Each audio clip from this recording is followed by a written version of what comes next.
Hi everyone, welcome back to the जहाँ junction once again. So आज के lesson में हम लोग प्रीवियस ईयर क्वेश्चंस को सॉल्व करने का ट्राई करेंगे। एंड अपार्ट फ्रॉम दैट कि आपको क्या करना है कि साइमल्टेनियसली सॉल्व करने का ट्राई करो और सेल्फ इवैल्यूएशन करो। बिकॉज कि जब हम एमसीक्यूज़ वगैरह सॉल्व करते हैं तो हमें पता चलता है कि whether we are getting wrong, और उसको फिर अल्टरनेट मेथड क्या है उसे इम्प्रूव करने के लिए।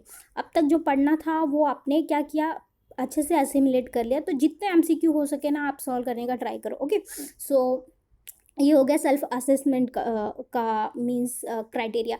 नाउ ये जो भी क्वेश्चंस है ना, थोड़े डिफ़िकल्टी लेवल जिनका थोड़ा ज़्यादा था वो मैंने यहाँ पे इंक्लूड किया है। ज़्यादा नहीं इन द सेंस कि हम लोग बोल सकते हैं कि थोड़े टेक्निकल वन जो थे। अब मैंने पहले ही कहा कि कम्युनिकेशन आईसीटी ये सब यूनिट आपको पहले करके जाने। वाई? बिकॉज क्योंकि ये बहुत ईजी रहते हैं ये क्वेश्चंस, और आपको टाइम ज़्यादा कंज्यूमिंग नहीं रहता है। रिसर्च एंड टीचिंग के क्वेश्चन बहुत ही टाइम कंज्यूमिंग रहते हैं। So you have to very much careful about it. So आपको करना क्या है, ऐसा नहीं है कि सीक्वेंस में जो क्वेश्चन दिया है उसी सीक्वेंस में हमें करना है। जो आपको पहले आता है पहले आप प्रॉपरली उसे करो, और उसके बाद जो भी जो मॉडरेट लेवल के हैं वो भी हो जाएगा। डिफ़िकल्टी लेवल जिनके ज़्यादा है वो उसे लास्ट में करने का ट्राई करो। सेव कर लो और सेव एंड नेक्स्ट कर लो। ओके, सो ये हो गया। सो स्टार्ट करते हैं आज का हमारा लेसन। चलो देखते हैं। First is what.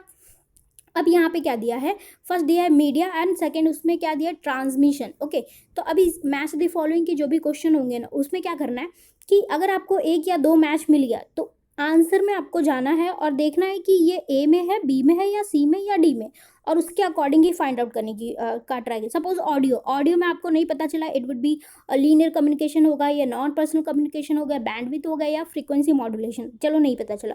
Second advertising का तो पता चलेगा, चलो वो भी नहीं पता चला। थर्ड आप गए इंटरनेट पे गए। ओके, इंटरनेट पे आपको तो बैंडविड्थ पता चल जाएगा। ओके, तो ये इजी ऐसे ट्राई करने का, देखने का। तो सी में इंटरनेट का फर्स्ट बैंडविड्थ किधर है, तो देखो सी में फर्स्ट यहाँ पे है। ऑडियो में फ्रीक्वेंसी मॉड्यूलेशन होता है, ये भी पता है, बट फॉर एग्जांपल मैं आपको बता रही हूँ।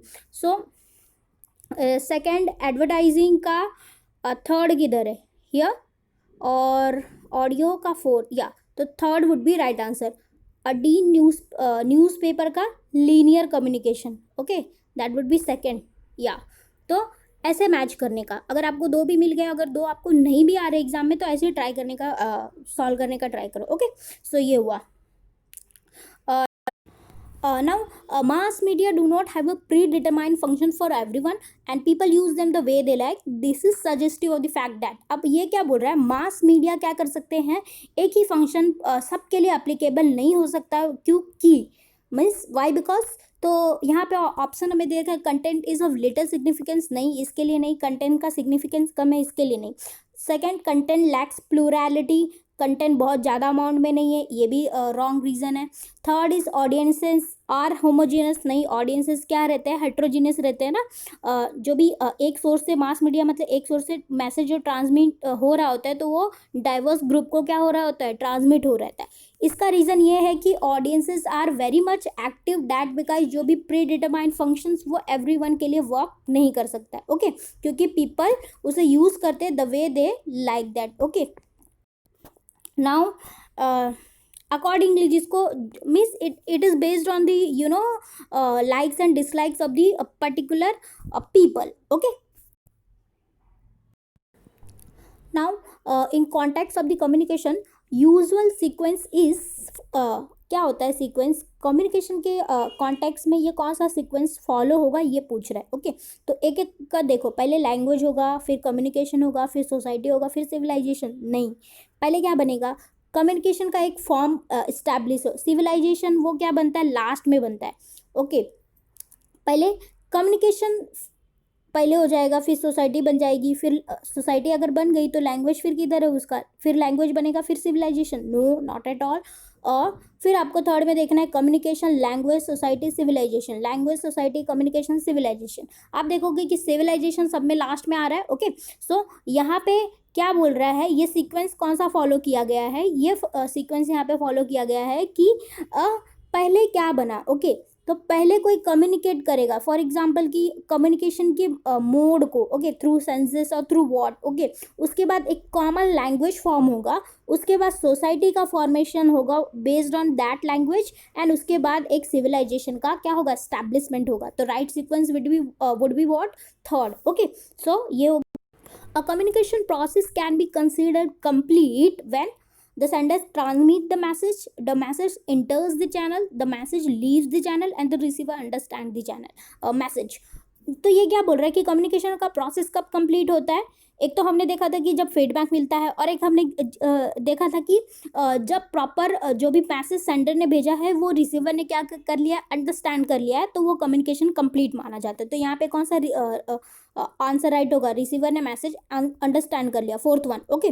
सेंडर ट्रांसमिट द मैसेज, नहीं, मैंने अच्छे से पूरा मैसेज ट्रांसमिट किया बट रिसीवर ने समझा ही नहीं, तो वो प्रॉपर होगा, नहीं होगा। The message इंटर्स the channel, channel पे इंटर हो गया मैसेज, तो भी नहीं।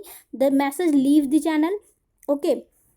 चैनल मतलब कि मैंने पहले ही बताया था कि चैनल जी सोर्सेज जो है ना, क्या कहते हैं, ट्रांसमिशन के, वो तो यहाँ पे YouTube would be the medium of the channel, okay. So ये हो गया, तो इसका आंसर क्या हो गया, fourth one right answer. The receiver जब अंडरस्टैंड कर लेगा जो भी मैसेज ट्रांसमिट हुआ है, that would be called as what, complete message. Now next is wait here the major characteristics of correlation analysis is to seek out. अब क्या बोल रहा है कि कोरिलेशन एनालिसिस का मेजर कैरेक्टरिस्टिक क्या है, मतलब कि फंक्शन क्या है, ओके। तो 4 ऑप्शन हमें दिया है यहाँ पे। First is what, differences among the variable, second variation among the variable, third association among the variable, and fourth is regression among the variable. अब क्या बोल रहा है, अब कोरिलेशन एनालिसिस में हमने क्या देखा, कोरिलेशन एनालिसिस क्या करता है, किसी भी दो वेरिएबल में क्या करता है, रिलेशनशिप को इनहांस करता है, वेदर इट इज पॉजिटिव और निगेटिव। फॉर एग्जांपल हमने डिमांड एंड सप्लाई में पढ़ा, कौन सा रिलेशन है, निगेटिव रिलेशन है। फॉर एग्जांपल कि पॉजिटिव रिलेशन रहेगा तो क्या, दोनों वेरिएबल एक साथ बढ़ेंगे, ओके, इतना समझा। तो कहने का मतलब जो कि हीट है, जैसे हीट बढ़ेगा तो टेम्परेचर भी बढ़ेगा, तो हाइट एंड वेट है, हाइट जितनी उतनी ज़्यादा वेट, तो ये सब हमने पढ़ा था। तो ये क्या करता है, दो वेरिएबल के एसोसिएशन को फाइंड करता है। कोरिलेशन एनालिसिस क्या करता है, दो वेरिएबल कैसे एसोसिएटेड है, वेदर पॉजिटिव और negative, that is secondary in nature, but ये एसोसिएशन को फाइंड आउट करता है, ना कि वेरिएशन को। इतना समझा। रिग्रेशन तो नहीं होगा, रिग्रेशन एनालिसिस क्या करता है, रिलेशनशिप से बिटवीन व्हाट क्या करता है, डिपेंडेंट एंड इंडिपेंडेंट वेरिएबल का वो रिलेशनशिप फाइंड आउट करता है, ओके। सो कौन सी क्वांटिटी से वेरिएट हो रहा है। नाउ ये समझा, association among the variable, right answer. Now या थर्ड, अब ये क्वेश्चन आ गया, which of the learner characteristics will influence his perspective in the course of the study. अब क्या बोल रहा है कि इनमें से लर्नर के कौन से फंक्शन क्या करेंगे, उसके स्टडी को अफेक्ट करेंगे। First example, learners commitment, okay. Second क्या है, parents interest in the learner, third prior knowledge of the learner, fourth skill of the learner in the concern area, family size of the learner. अब इस तरह के question को क्या होगा, अगर आपको पूरा नहीं समझ में आ रहा है तो आपको जो समझ में आया वो देखो कि आंसर में देखो कि पहले आपको क्या वो स्टेटमेंट आंसर में किधर दिया, ओके। तो choose the correct answer from the given option, ये बोल रहा है। तो अब ये क्या बोल रहा है कि लर्नर का कैरेक्टरिस्टिक जब हमने पढ़ा था तो उसमें देखा था कि लर्नर कितना एक्टिव है वो मैटर करता है स्टडी में, ओके। तो ये क्या बोल रहा है कि which of the learner function will influence his perspective in the course of the study. तो लर्नर का कमिटमेंट कितना है, ये मैटर करेगा, यस ऑब्वियसली ये मैटर करेगा, वेट, यस ऑब्वियसली ये मैटर करेगा। तो लर्नर्स कमिटमेंट किधर है, फर्स्ट किधर है, देखो फर्स्ट एंड सेकेंड में है, थर्ड एंड फोर्थ में नहीं है, तो थर्ड एंड फोर्थ अल्टीमेटली निकल गया, okay. Parents interest in the learner, okay. Parents का इंटरेस्ट लर्नर में कितना, उससे कुछ मैटर नहीं करता, क्योंकि पेरेंट्स कितना भी बोलते पढ़ो पढ़ो पढ़ो, पर अगर स्टूडेंट का मन नहीं है तो वो नहीं पढ़ता है, ओके। अगर उसका वाइबल इंटरेस्ट नहीं है तो नहीं पढ़ता है, अगर पेरेंट्स कितने भी एक्टिव है। Now third is prior knowledge of the learner, yes knowledge मतलब कि लर्नर ने पहले कितनी प्रॉपरली स्टडी किया है वो अफेक्ट करेगा उसके लर्निंग को, यस ऑब्वियस सी बात है, ओके। या फिर ऐसा होता है ना कि पास हो जाएंगे 40%, ऐसे भी होते हैं, तो ये भी डिपेंड करता है। तो फर्स्ट एंड थर्ड किधर है, फर्स्ट एंड थर्ड दोनों में है। Now skill of the learner in the concerned area. Okay, अब लर्नर का स्किल क्या है, जो भी वो कोर्स स्टडी कर रहा है उसमें उसका स्किल कितना है, डेवलप्ड है, तो ये भी मैटर करेगा, ऑब्वियस सी बात है। तो फर्स्ट लर्नर्स कमिटमेंट, देन फिर prior knowledge of the learner, ये भी करेक्ट है, first third, and skill of the learner in the concern area, first third, and answer would be first third and fourth. Family size of the learner doesn't matter. Okay, कि उसकी family का size कितना है, बड़ा family है तो वो learner अच्छा नहीं रहेगा, छोटा फैमिली है तो वो लर्नर अच्छा नहीं है। Whether socio economic background of the family to which learner belongs, नहीं वो रिच है वो पुअर है, ये डजेंट मैटर। वो लर्नर की कैरेक्टरिस्टिक इसी पे मैटर करता है कि उसका कमिटमेंट लेवल कितना है, उसका इंटेलिजेंस पावर कितना है, तो उसके बेसिस पे। तो answer would be first. Okay, तो first would be right answer over here. Now the performance of the student is compared with the another student in which type of the testing. अब क्या बोल रहा है कि इनमें से कौन से मेथड ऑफ द टेस्टिंग में क्या होता है कि एक स्टूडेंट के परफॉर्मेंस को दूसरे स्टूडेंट के परफॉर्मेंस के साथ क्या किया जाता है, मैच किया जाता है। तो ऑप्शंस यहाँ पे क्या है, criteria reference, second is diagnostic, third is summative, and fourth is norm referenced. तो अभी अपने को इसका बेसिक से अंडरस्टैंडिंग पता होना चाहिए कि फर्स्ट एग्जांपल अगर मैं क्राइटेरिया रेफरेंस की बात करती हूँ तो इसमें क्या होता है, प्री डिटरमाइंड स्टैंडर्ड्स होते हैं। मतलब कि सपोज कि मैंने बोला कि 40% मार्क्स क्या होना चाहिए, अगर किसी का आ गया एग्जामिनेशन में कोई भी स्टूडेंट का, तो मैं उसे क्या करूँगी, पास कंसिडर करूँगी। ओके, सो जो भी स्टूडेंट क्या करेंगे, ये प्री डिटरमाइंड स्टैंडर्ड 40% को क्या करेंगे, क्राइटेरिया को और क्रॉस करेंगे तो वो क्या माने जाएंगे, पास अज्यूम किए जाएंगे। ओके, तो ये होता है क्राइटेरिया रेफरेंस का टेस्टिंग। या फिर कोई 20 मार्क्स का टेस्ट है, वहाँ पे क्या किया, 7 मार्क्स जिसके आते हैं उसे क्या माना जाता है कि भाई पास हो गए एग्जामिनेशन में। ओके, सो ये हुआ। नॉर्म रेफरेंस में क्या होता है कि नॉर्म रेफरेंस में कि मेरे 40%, सपोज ये 40% मार्क्स मेरे आए, तो टीचर क्या करेगा, मेरे 40% को 90% वाले स्टूडेंट से क्या करेंगे, कंपेयर करेंगे, और मेरे मतलब परफॉर्मेंस को बाकी के स्टूडेंट से मेज़र करेंगे कि किसका बेटर आया, इससे बेटर आया, किससे ख़राब है। अगर किसी का 25% आया तो उससे मेरा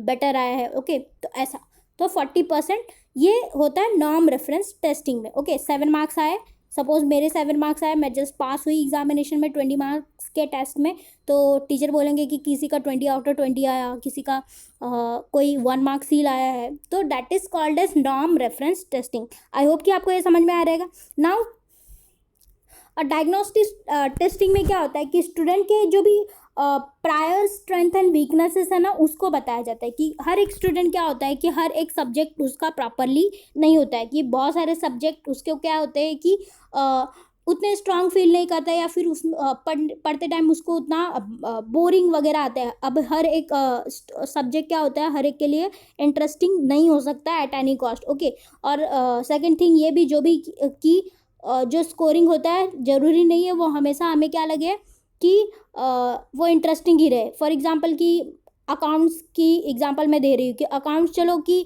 स्कोरिंग है, बहुत अच्छे मार्क्स भी आते हैं मेरे, बट हो सकता है कि मुझे ये करने में, अकाउंट सॉल्व करने में नहीं अच्छा लगता। ओके, ऐसा भी पॉसिबल है। ओके, तो डायग्नोस्टिक टेस्टिंग में क्या बोलता है कि जो भी स्ट्रेंथ एंड वीकनेसेस है ना स्टूडेंट के, उस पर वर्क किया जाता है। अगर सपोज कि मेरा अकाउंट्स वीक है, तो मेरे अकाउंट्स को इम्प्रूव करने के लिए क्या किया जाएगा, टीचर उसके अकॉर्डिंग वर्क करेगा। मेरे स्ट्रेंथ मेरा थियरी वीक है तो मेरे थियरी पे वर्क किया जाएगा। तो ये हुआ। ओके, सो ऐसा है। नाउ तो ये समझा डायग्नोस्टिक टेस्टिंग का मतलब कि लर्नर के प्रायर जो भी स्ट्रेंथ एंड वीकनेसेस उसके अकॉर्डिंग ही वर्क करना। नाउ समेटिव टेस्टिंग क्या होता है, ये वेरी इंपॉर्टेंट है। समेटिव एंड फॉर्मेटिव टेस्टिंग तो हर बार यहाँ से भी क्वेश्चन आते हैं। सो फॉर्मेटिव टेस्टिंग में क्या होता है कि वेट, समेटिव क्या होता है कि लास्ट में इवैल्यूएशन होता है। ओके, आपने जितना भी पढ़ा, जितना भी कुछ किया, जो भी लर्निंग, आपका इवैल्यूएशन कब होगा कि at the time of the जब आपका एग्जाम होगा। ओके, तो जब आप एग्जाम देने जाओगे सेंटर पे, तो that is called as what, summative testing. आपने कितना पढ़ा है वो सेंटर पे आपको एक फाइनल एग्जामिनेशन होगा और वहाँ पे आपको पता चलेगा। इतना समझा। और फॉर्मेटिव टेस्टिंग में क्या होता है, ऑन गोइंग प्रोसेस होता है। फॉर्मेटिव में क्या होता है, फॉर्मेटिव ऑन गोइंग प्रोसेस होता है, जहाँ पे क्या होता है कि ये टीचर क्या करता है, फीडबैक देता है हमें कि ये वीक पॉइंट है, ये स्ट्रॉन्ग पॉइंट है, एंड उसके अकॉर्डिंग ही हमें क्या करना है, वर्क करना है। तो that is called as what, formative. इतना समझा। ये ड्यूरिंग द कोर्स होता है। ओके, जब आप पढ़ रहे होते हैं तभी ये फॉर्मेटिव असेसमेंट है। समेटिव कब, एग्जाम में। ओके, तो ऐसे याद रखो। तो इतना समझा। आई होप आपको ये समझ में आया रहेगा। नाउ नेक्स्ट इज या norm reference testing. Now next, अब इनमें से नॉन प्रोबेबिलिटी सैम्पलिंग किसे कहा जाता है? अब हमें सैम्पलिंग के जो भी वेरियस मेथड है उसे अच्छे से करके ही जाना, क्योंकि हर बार एक क्वेश्चन बनता है, अगर अच्छा रहा तो 2-3 क्वेश्चन भी बन सकते हैं, it depends on them. Okay, so probability sampling में क्या होता है? प्रोबेबिलिटी सैम्पलिंग में जो भी हमने सैंपल सेलेक्ट किए हैं जो कि पॉपुलेशन को रिप्रेजेंट कर रहे होते हैं, उनको क्या रहती है, इक्वल एक अपॉर्चुनिटी मिलता है कि सबको सेलेक्ट होने का। नॉन प्रोबेबिलिटी में ऐसा नहीं होता है, उसमें क्या होता है कि रिसर्चर के जजमेंट पे वो क्या करता है, डिपेंड करता है। ओके, तो इतना समझा। अब ये नॉन प्रोबेबिलिटी की बात कर रहे हैं ना कि प्रोबेबिलिटी, तो सिंपल रैंडम सैम्पलिंग जहाँ पे हम लोग क्या करते हैं, चूज करते हैं, तो ओ ये तो नहीं है, ये तो रॉन्ग हो गया, तो फर्स्ट किस किस में, पहले उसे कट करते हैं। फर्स्ट में है, नाउ थर्ड में फर्स्ट ऑप्शन है, तो ये दोनों रॉन्ग। अब अपना आंसर क्या होगा, सेकंड या फोर्थ होगा। तो डायमेंशनल सैम्पलिंग क्या होता है, डायमेंशन सैम्पलिंग क्या होता है, कोटा सैम्पलिंग का एक्सटेंशन होता है। चलो, अगर ये नहीं भी पता है। थर्ड इज स्नोबॉल सैम्पलिंग, ये तो कितने बार आया है, ये क्या है, नॉन प्रोबेबिलिटी सैम्पलिंग का मेथड है। स्नोबॉल सैम्पलिंग में क्या होता है कि हम लोग एक एक एक जो भी अपना सैंपल है वहाँ से क्या करते हैं, सेकेंड सैंपल उठाते हैं, थर्ड सैंपल उठाते हैं, फोर्थ, ऐसा लाइन वहाँ पे बनते जाता है स्नोबॉल सैम्पलिंग में। ओके, तो स्नोबॉल सैम्पलिंग किस में है, थर्ड, देखो थर्ड किस में है, थर्ड सेकंड में है क्या, नहीं है। फोर्थ में है, तो fourth would be our answer. फिर भी हम लोग देख लेंगे फोर्थ क्या होगा, यहाँ पे आंसर है second, third and fifth quota sampling तो नॉन प्रोबेबिलिटी होता ही है। क्लस्टर सैम्पलिंग क्या होता है, ये प्रोबेबिलिटी सैम्पलिंग होता है ना। हाँ, क्लस्टर सैम्पलिंग प्रोबेबिलिटी सैम्पलिंग होता है, जहाँ पे क्या होता है कि होमोजीनियस और ये हेट्रोजीनियस वाला जो कॉन्सेप्ट था वो है। ओके, सो पूरा का पूरा जो यहाँ पे क्या करते हैं, डिवाइड नहीं करते, पूरा का पूरा सपोज कि मुझे सैम्पल डिफरेंट रिलीजन, कास्ट या फिर डिफरेंट एजेस ग्रुप लेना है, तो मैं क्या करूँगी, एक बिल्डिंग को ही पूरा उठा लूँगी, जहाँ पे डेटा क्या है, बहुत ही वेरिएशन है डेटा में। ऐसा नहीं कि एक ही रिलीजन के लोग या एक ही सेम एज ग्रुप वहाँ पे रह रहा है, ऐसा नहीं। मैं पूरा एक बिल्डिंग लूँगी जहाँ पे डाइवर्स लोग क्या रहते, क्या कर रहे, रह रहे। तो that is called as what, cluster sampling. Stratified sampling में क्या होता है, स्ट्रेटिफाइड सैम्पलिंग में कि डिफरेंट स्ट्रेटा में डिवाइड करते हैं, उसके बाद क्या करते हैं हम लोग, आंसर निकालने का ट्राई करते हैं। ओके, इतना समझा, तो ये हो गया based on age, religion. Dimensional sampling में क्या होता है, डायमेंशनल सैम्पलिंग में रिलीजन, वो एज, कास्ट वगैरह में डिवाइड करते हैं और उसमें से किसी एक को चूज करते हैं। ओके, जो भी उनका क्राइटेरिया है सैंपल का। ओके, इतना समझा, तो answer would be fourth. Conceptual framework in which research is conducted is called as what, मतलब कि एक फ्रेमवर्क जिसमें रिसर्च क्या किया जाता है, कंडक्ट किया जाता है, that is called as what, that is called as research design. मतलब कि रिसर्च डिजाइन क्या होता है कि ये ब्लूप्रिंट होता है, जहाँ पे क्या करेंगे, कौन से वे में हम लोग अपने रिसर्च वर्क को प्रोग्रेस करेंगे। For example, right from the analysis कैसे करेंगे डेटा का, कलेक्शन का मेथड क्या होगा, प्राइमरी होगा, सेकेंडरी डेटा होगा, ओके, सोर्सेज क्या रहेंगे उस डेटा के। तो ये हम लोग एक ब्लूप्रिंट बनाते हैं रिसर्च डिज़ाइन में, तो ये हो गया हमारा रिसर्च डिज़ाइन। सिनॉप्सिस क्या होता है कि एक क्या कहते हैं हिंदी में, प्रारूप हम लोग इसे बोल सकते हैं, और उसमें हम लोग बताते हैं कि review literature, method of the data collection, conclusion, और ये एक बताते हैं कि कौन से वे में हमारा पूरा रिसर्च वर्क प्रोग्रेस करेगा। ओके, तो ये हुआ, और ये अप्रूवल के लिए होना चाहिए। Third is what, research hypothesis frame होता है। ये क्या होता है, हाइपोथेसिस क्या होता है कि एक अजम्पशंस होते हैं जिसे क्या करना पड़ता है, आपको प्रूफ करना पड़ता है। ओके, आपको पहले ये पता नहीं होता है वेदर इट इज़ राइट और रॉन्ग। फॉर एग्जाम्पल, मैंने अभी कहा कि this video has a significant impact on you. Okay, और सेकेंड फिर क्या होगा, this video has no significant impact on you, तो ये टेस्ट करना पड़ेगा। तो ये सिग्निफिकेंट इम्पैक्ट होगा, अगर वेरीफाइड होगा तो ये हाइपोथेसिस सही है, अदरवाइज रॉन्ग है। ओके, समझा। Now research paradigm. Research paradigm क्या होता है, एक वेरीफाइड अप्रोच होता है किसी भी रिसर्च को करने के लिए। Okay, most of the data क्या होते हैं कि क्वांटिटेटिव इन द नेचर होते हैं, हाइपोथेसिस फॉर्म होता है और उसको टेस्टिंग किया जाता है, उसके अकॉर्डिंग ही क्या किया जाता है, कंक्लूजन को फॉर्म किया जाता है। ओके, ये पॉजिटिविज्म वाला जो अप्रोच है ये है। ओके, और पोस्ट पॉजिटिविज्म में हमने क्या पढ़ा था कि जो भी क्वालिटेटिव डेटा से रिलेटेड है। ओके, फिर अपना एपिस्टोमोलॉजी वगैरह जो थियोरी ऑफ द नॉलेज है ये सब, तो ये रिसर्च पैराडिग्म में आता है। इतना समझा, तो यहाँ पर राइट आंसर क्या था, research design. Now next is, now the which of the following is example of the maximum performance test। तो इनमें से मैक्सिमम परफॉर्मेंस टेस्ट का एग्जांपल क्या है? First personality, second projective personality, third aptitude and fourth is interest and attitude scale. अब performance test में जब भी हम लोग बोलते हैं तो परफॉर्मेंस टेस्ट क्या होता है कि किसी भी पर्सन का एबिलिटी किसी भी स्टैंडर्ड कंडीशन में क्या करना, परफॉर्म वेल करने का। तो ये कब परफॉर्मेंस कभी एक वेल डिफाइंड रहेगा जब उसकी एप्टीट्यूड या फिर उसकी इंटेलिजेंस पावर थोड़ी ज़्यादा होगी। आई मीन कि वो कितना प्रॉपरली किसी भी चीज़ को वर्क करके गया। तो परफॉर्मेंस टेस्ट क्या है? Aptitude test. इतना समझा? ओके। फॉर एग्जाम्पल अभी आप एग्जामिनेशन में जाओगे तो वहाँ पे जो अच्छा परफॉर्म करेगा, जितने ज़्यादा मैक्सिमम स्कोर प्रोड्यूस करेगा, तो वही क्वालिफाइड माना जाएगा। इतना समझा? तो ये हो गया। सो नाउ ये इजी सा था। नाउ सेकेंड,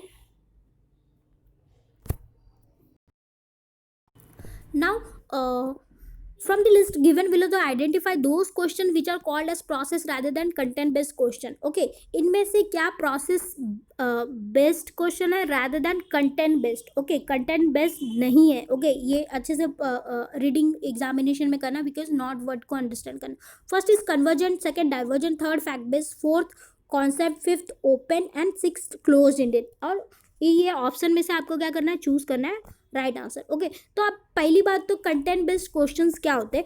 कंटेंट बेस्ड जो भी ये असेसमेंट का जो मेथड है ना, उसमें से लिया गया। ओके, तो कंटेंट बेस्ड में क्या होता है कि टीचर क्या करते हैं? सिलेबस को खत्म करने का ट्राई करता है। Whether you are getting it or not, it doesn't matter for him or her. Okay, सो वो क्या करते हैं? एक क्वेश्चन को करवा के बोलेंगे या योर सिलेबस इज फिनिश्ड। तो ये क्या हो गया? Content based question. मैंने 2-4 क्वेश्चन करवा दिया, कुछ भी इवैल्यूएशन नहीं, कुछ भी असेसमेंट नहीं, तो ये कंटेंट बेस्ड हो गया। सिलेबस पे ज़्यादा वर्क करना। नाउ प्रोसेस बेस्ड में क्या होता है कि जो भी लर्नर के ओपिनियन, लर्नर के जो भी आइडियाज़ है, थिंकिंग एबिलिटी को इन्हांस करना। ओके, सारे आइडियाज़ को एकुमुलेट करके क्या करना? एक प्रॉपर फीडबैक देना। तो that is called as what? Process based assessment. Okay, तो यही से पूछ रहा है। तो अब इस आपको क्या करना? ऑप्शन वो वाले चूज कर रहे हैं, कौन से? जो कि प्रोसेस बेस्ड है, मतलब जहाँ पे idea thinking ability, analytical skill ये क्या हो? ज़्यादा इन्हांस हो। ओके, तो कन्वर्जेंट क्वेश्चन में ये होता है क्या? कन्वर्जेंट क्वेश्चन में क्या होता है? यस और नो में आपको क्या करना पड़ता है? आंसर देना पड़ता है। फॉर एग्जाम्पल कि मैंने आपको कहा कि whether you have understood this video or not. Okay, the lesson which I have taught in this video. Okay, तो आप बोलोगे यस या नो, तो ये क्या हो गया? Convergent question. Second divergent question में क्या होता है कि डाइवर्स फील्ड यहाँ पे इंक्लूड होता है। अगर आपको नहीं समझा तो give me feedback for that. Okay, I will try to improve further. तो ये क्या होगा? डाइवर्जेंट क्वेश्चन के पार्ट हो गया। Third is fact based. Okay, factual question होते हैं ना, जैसे कि पेपर 1 में ही अपना जो रीडिंग कॉम्प्रिहेंशन आता है, उसमें क्या होता है कि अपने को एक पैराग्राफ दे देता है और उसमें से अपने को 5 क्वेश्चन देते हैं अकॉर्डिंग टू वो रीडिंग एबिलिटी पे। तो यहाँ पे भी अपना माइंड का वर्क हो रहा है।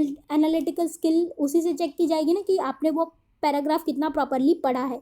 और डाइवर्जेंट क्वेश्चन में भी ऑब्वियस सी बात है, मैं आपके आइडियाज़ ओपिनियन को ले रही हूँ। सेकंड कॉन्सेप्ट बेस्ड क्वेश्चन, और fourth is open question, fifth is closed question. Okay, तो सेकंड एंड थर्ड किसमें? ये देखो, सेकंड एंड थर्ड है अपना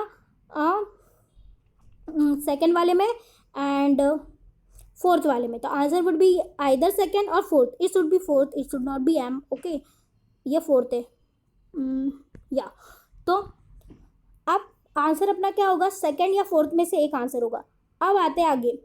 अगर आप कॉन्सेप्ट बेस्ड क्वेश्चन क्या होता है कि कॉन्सेप्ट के लर्निंग आपने कितनी की है उसके अकॉर्डिंग। ओके, सो वही जो भी क्वेश्चंस पढ़ाया कॉन्सेप्ट में से, वही से कोई क्वेश्चन पूछ दिया ओके टीचर ने, तो वो हो गया concept based question.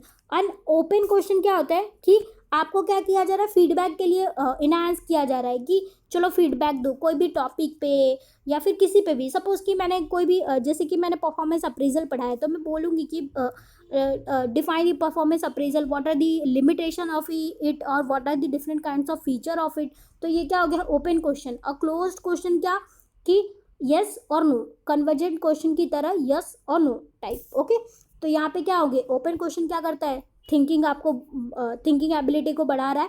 Fact based question and divergent question, तो सेकंड थर्ड एंड फिफ्थ, तो आंसर वुड बी फोर्थ। इतना समझा? Now next is fourth over here. Okay, so at last thanks for the watching this video. I hope कि आपको ये पूरे lesson समझ में आए रहेंगे और ये 2019 का पेपर हमने सॉल्व कर लिया, और अपकमिंग लेसन में हम लोग जो भी बाकी के क्वेश्चंस हैं वेन डायग्राम वगैरह के, तो वो हम लोग सॉल्व करेंगे. So till than happy learning and thank you very much.